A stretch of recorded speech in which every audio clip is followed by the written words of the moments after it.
The number one vitamin that reduces swollen legs and ankles after 50 isn't magnesium, and it isn't about salt. Do your ankles puff up by evening and settle by morning? Do your socks leave deep rings in your skin around your ankles? Is it both legs, even when every lab comes back fine? I'm a nurse who's lived with autoimmune disease for over 20 years, and I'll show you the vitamin your fluid pumps actually run on, the thyroid clue almost no one checks, and one free thing you can do tonight to move that fluid out. The surprise? That swelling often isn't your heart or your kidneys at all. It's tiny pumps in your cells running low on vitamin B1 and sugar, refined carbs. Even your daily coffee quietly burns through it. If you've been told to cut your salt, put your feet up, and just accept it as part of getting older, I want you to hear this. You get told that everything looks fine and your body does not feel fine. And that mismatch matters. I know it from both sides of the exam room as the nurse and as the patient. Here's what almost no one explains. The swelling has a name and it's called edema, which you've all heard of. And it just means that water is leaked out of your blood and pooled into the tissue. Gravity pulls it into your ankles, so it's worse at night and better by morning. The real question is why the water leaked out in the first place. And for a lot of us over 50, it isn't your heart. It's a few small fixable things working together. So let's get curious. Let's start with those tiny pumps because this is the vitamin in the title. Every cell in your body has thousands of microscopic pumps in its walls. Their job is to move sodium out and potassium in all day, every day. That balance keeps the water inside your blood instead of leaking into your legs. And running those pumps is one of the most energy hungry jobs your body does. So, what turns your food into that fuel? Vitamin B1, also called thiamine. Without enough B1, your cells can't make the energy those pumps need. So the pumps slow down. Sodium builds up where it shouldn't. Water then follows it, and your ankles start to swell. Here's the part that's interesting though. The more sugar and refined carbs you eat, the more B1 your body burns trying to process them. And those foods have had most of their natural B1 stripped out already.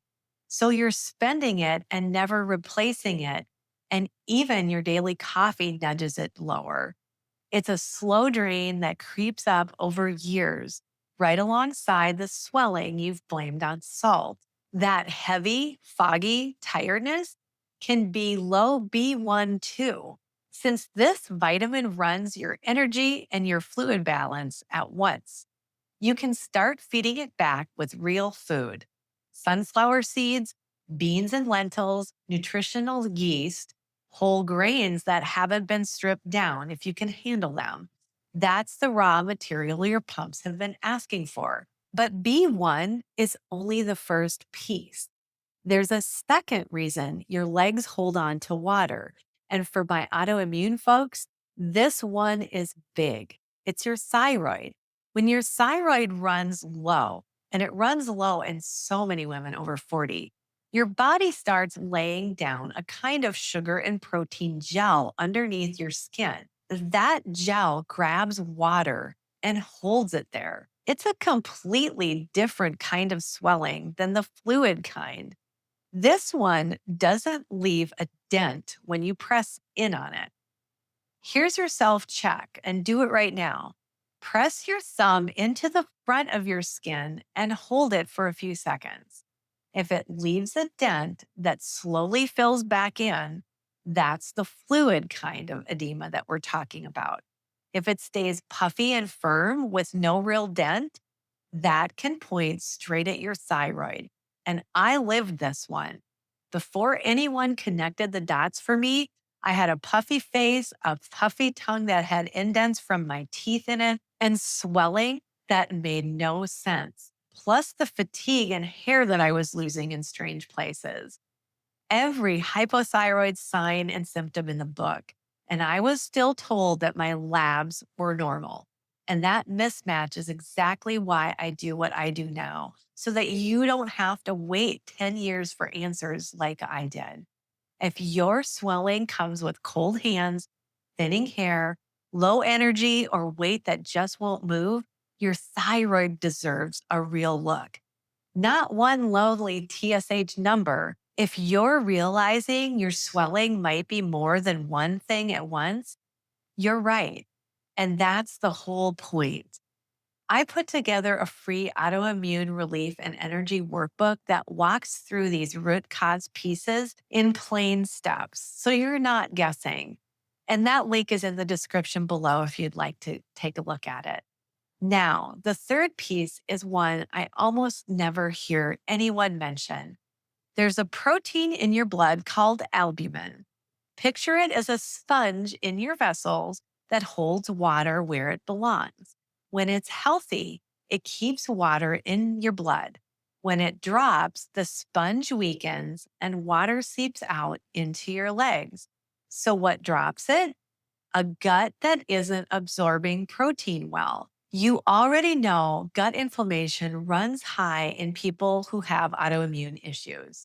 A leaky gut lining means you can eat protein and still not build the albumin you need. This is the link that almost nobody makes. Your swollen ankles can start in your gut, and the fix isn't complicated. Get enough real protein and calm the gut that absorbs it. When your gut settles and your protein comes up, that sponge gets its grip back. And even with all of that handled, there's one more system that has to carry the fluid out. And if you miss this one, the other three cannot finish the job. It's your lymphatic system. Think of it as your body's second circulation, the drainage network that clears extra fluid out of your tissue. And here's the catch: your blood has your heart to push it, your lymph has no pump at all. The only thing that moves it is your muscles squeezing around it, especially your calves. So when you sit most of the day, that drain slows to a crawl.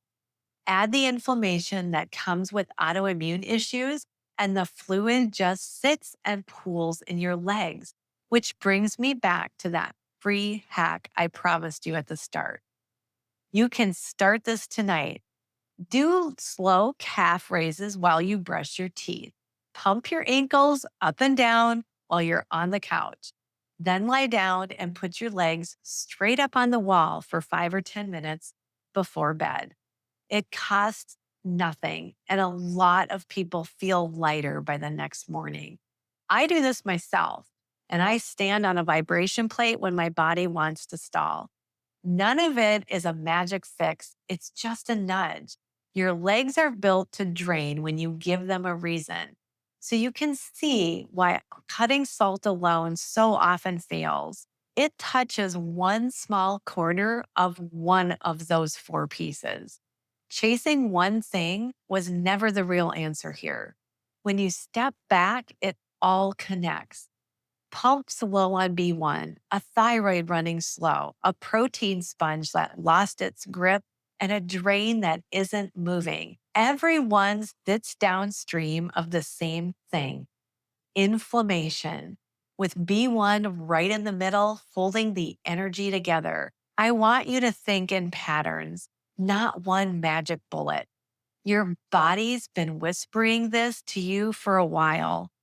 And please, use this the right way. Swelling can signal something serious. If it comes on suddenly, it shows up just in one leg, or brings pain, redness, warts, or trouble breathing, please don't wait to see your provider. What I share here is education, not a replacement for your provider, ruling out the bigger causes. Before you go, I would love to hear from you.